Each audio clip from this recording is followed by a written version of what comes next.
guys, and welcome to Distilling's training area, where today we're going to be talking about WE372. Now, this yeast strain can be used primarily for red wine production, as well as in some cases your sweeter white wines.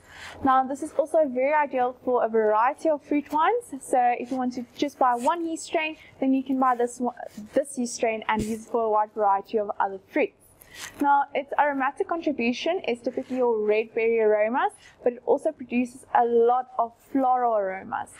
Then, its dosage rate, it's typically about 1 gram per liter when you're working with volumes less than 100 liters. And anything above 100 liters, you'll typically add between 40 and 60 grams per hectoliter.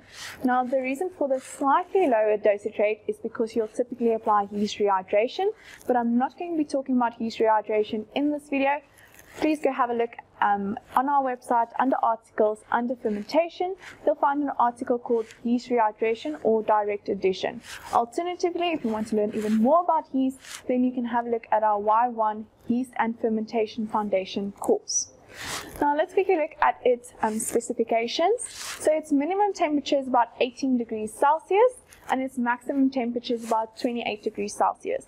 Now this is higher than you'll typically want if you're producing most of your white wines, especially if you're producing a Sauvignon Blanc or Chenin or Chardonnay.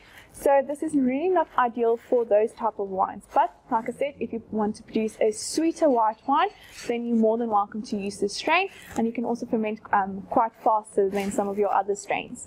Then its alcohol tolerance is slightly lower than some of your other red wine yeasts. It's about 15% ABV. So make sure you do not add too much sugar before fermentation if you're adding sugar to your fermentations. Then its nutrient demand is quite high, so you'll typically add more than the required 1 gram per liter of nutrients for your fermentation. So I'll recommend doing about 1.5 to sometimes 2 grams per liter during your fermentation. Then its cold tolerance is about 16 degrees Celsius, so this is slightly warmer than some of our other yeast strains.